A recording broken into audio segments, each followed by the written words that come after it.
Where's Trey when I need him? Is this thing on? Oh, it is. Okay. Hi, folks.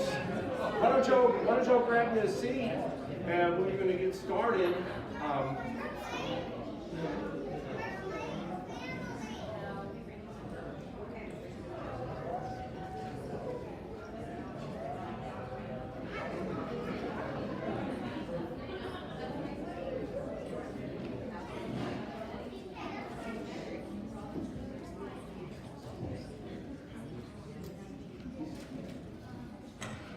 Mom had asked that one of her old friends, Mark Ervi here, deliver her eulogy, and so we're going to start with a funeral-like thing, and then we're going to take it over to the celebration. Okay? So Mark, why don't you come on up and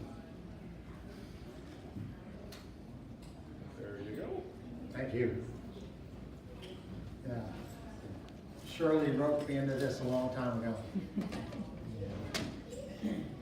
I've got some notes here that I'm going to refer to. I am here to celebrate the life of Shirley Haight. My name is Mark Ervi, and I have known Shirley for over 30 years. I once worked with her and Chuck together at the Methodist Children's Home in Waco. And I'm fortunate to be invited to reflect on the wonderfulness of Shirley Haight. Her voice commanded your attention. Her wisdom shaped your decisions.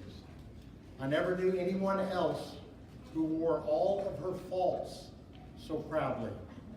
I don't know what she feared in life, but it was certainly not the boss or the man.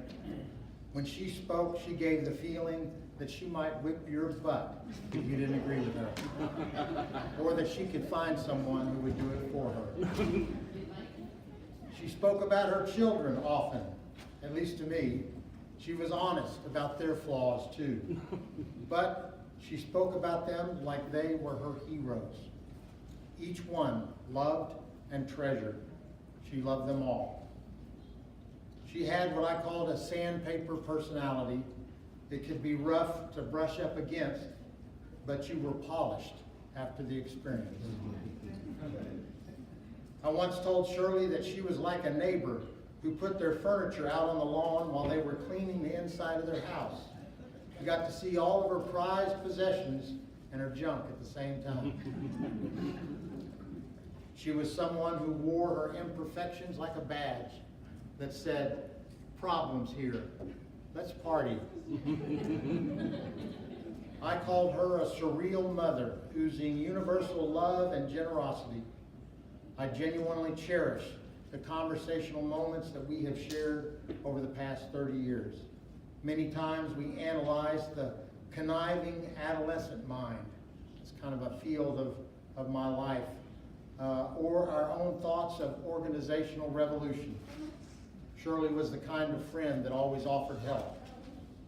It was my experience that the questions that Shirley asked about herself were gifts to those around her, making others stop and take a reflective look at themselves as well.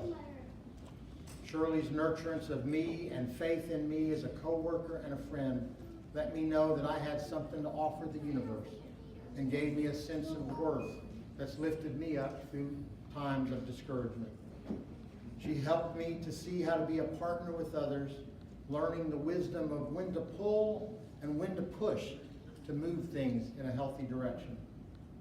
Always liked the way that she told stories about the work that marriage could be, a mix of sacrifice, forgiveness, hurt, laughter, great joy, conflict, and grace, in no particular order. I loved her toughness. She could take a punch and deliver one just as well. Shirley spoke up for things that she believed in. She called it like she saw it and expected others to be honest with her. I once told her, "You're like a good witch who uses your powers only to cast spells that help people to see the truth." She was also humble. I remember her humility and how it helped everyone around her to look for their own humble nature. She was confident. She was warm. She was a jewel, a delight, a gorgeous person She brought a lot of goodness to this world. Thank you for letting me talk.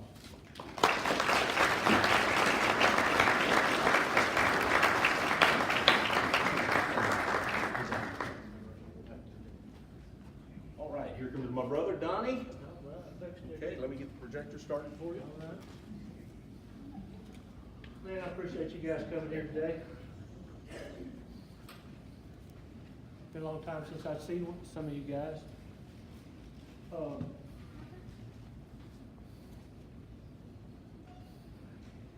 Thank you for the support that you provided Shirley, and thank you all today for anything that you share, and any memory or prayer that you have for Shirley today. We'd appreciate if you'd share it with us. Okay. And I want to give a special thanks to my beautiful wife, Penny, who I would say my mom planted some seeds of wisdom, and I would say that she is actually carrying out the words that Shirley planted. And I thank you. Thanks, Penny. So we're going to say a prayer. It is a combination of the Lord's Prayer and a little bit of customization. So here we go. Our Father who art in heaven, hallowed be thy name. Thy kingdom come, thy will be done on earth as it is in heaven. Give us this day our daily bread, and forgive us our trespasses, as we forgive those who trespass against us. Lead us not into temptation, but deliver us from evil. For thine is the kingdom, the power, and the glory forever. Amen. Grant us the serenity to accept things we cannot change, the courage to change the things we can, and the wisdom to know the difference. God, we offer ourselves to Thee to build with us and to do with us as Thou wilt.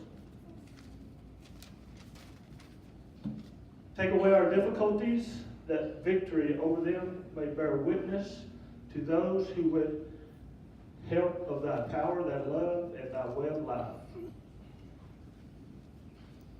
So, here's kind of the timeline that my poor memory has. In the early days, it was trips to Granny's, lots and lots of cigarettes, cards, and like, okay. It was Domino's. And, you know, I'm hoping some other people will have some stories about Shirley, because when you grew up around Shirley, there was such an energy there that certain things, like once a year, would manifest itself into a pretty big deal. And so Marty and I decided we were going to have a fight at baseball practice. And we were hitting on each other, and all of a sudden, pop! They said she came running from the street. And she did like a hog tie just all the way down to the ground. Okay, here we go. And then, I don't know, 7 years later, I was in high school. We were transitioning from Hutchins to Lancaster, and we had a rent house. So we had a sophomore, me and a freshman, Marty, at a new high school, and we had our own rent house, no supervision. Somebody decided to have a party, and I was home when she came home, and she was like, she wasn't even mad yet. I'm gonna get that boy. I go, what? Yeah, he had the biggest party, made the biggest mess. I can't even tell you. I'm so mad right now. Sorry, Mom. It wasn't Marty. So, you really didn't want to let her down. That's the point of that. So, anyway, I can remember watching TV at the Leisures. It was in the 60s, hadn't been the 60s. And the conversation at the table was always what's going on in the world today and the politics and what have you. And Shirley, it didn't ever seem to ever get into an argument. She was always the last voice you ever heard say anything. Okay, moving on. She, I guess in the middle of her life, she became a leader of women. Spent a lot of time expanding her knowledge and grew into the role of Mimi, right? And so for us, that meant that we got to go to Lake Whitney and borrow the boat and raise the family. And basically, Penny and I moved to Lake Whitney and tried to encourage everybody to move down there with us. In the middle of her life, anybody, Mark, do you have any other stories about what she might have done there at the Methodist home to help some of the girls? I really don't. I left the Methodist home almost 20 years ago now. Right? And I'm old. So your memory is as good as mine. Anybody else have a story they want to tell about Shirley from the younger days? I do. Ken White. Hold on, Ken. Let me get over there.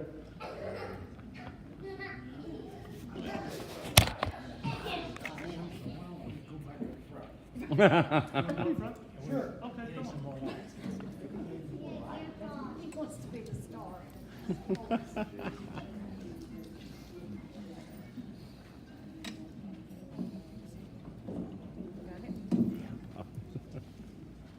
For y'all that don't know me, I'm Shirley's little brother,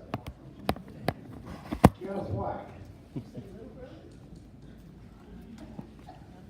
Shirley was a tomboy. She was bigger than all the other girls, tougher than 75% of the boys. So, on about my 9th birthday, somewhere, well, it was in Mays when it was, Daddy found me an old bicycle. Never had one before. But the only bad thing, the following week, I was leaving to go to Alabama.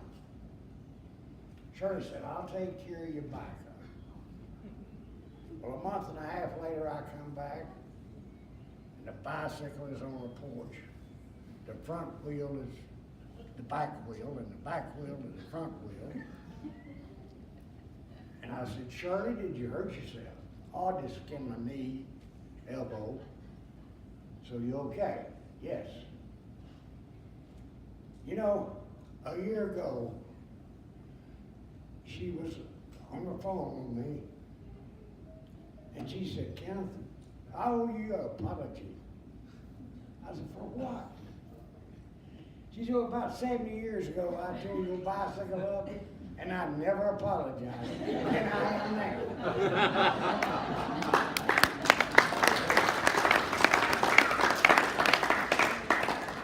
One more short one. About 10 or 12 years ago, she got to writing her where she'd been, her memoirs, and all of that, and she sent me a copy of it, 10 or 12 pages. Well, the first line, I'm Shirley White, and I was born in Glen White, West Virginia. Well, I read the rest of it, called her in about a week. She said, you read it? I said, yes, all good, except the first line. You weren't born in Glen White, West Virginia. You was born on Snapper Hill in Breeden, Alabama. And you know what her reply was? She said, well, I knew it'd be you that would catch that. If y'all don't mind, I've got 2 verses.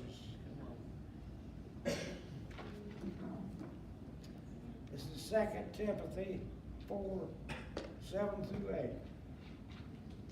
I have fought the good fight. I have finished the race. I have kept the faith. Now there is in store for me the crown of righteousness, which the Lord, the righteous judge, will award me on that final day.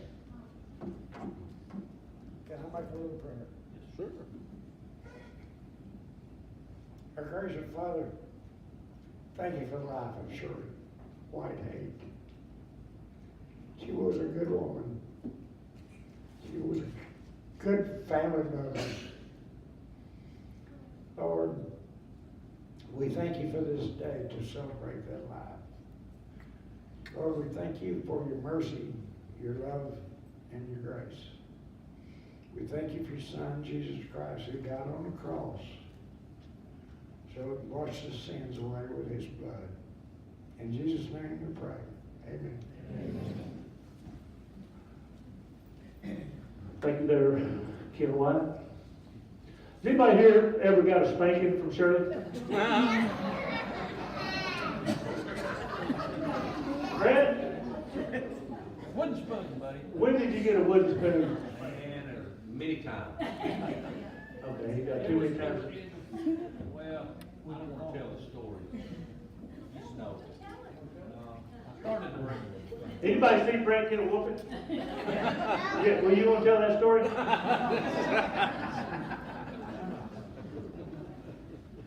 I was the only one who wasn't scared to get a whooping. So I intimidated her, my mom, her whole life. Y'all believe that? Yeah, right.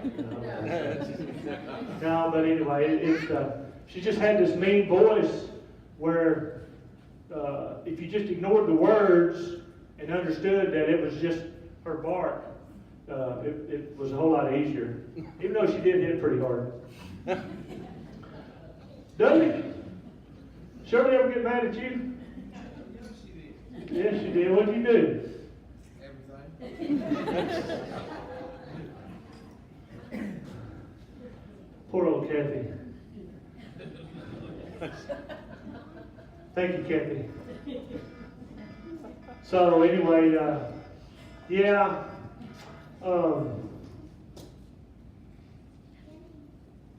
I have a story to tell you, and I was just trying to fill in the timeline a little bit. So anybody can think of anything they want to say from any of these times in Shirley's lives? Uncle Donnie, I have a story. Oh, good. There we go. Way to go. I don't know, I'll get you.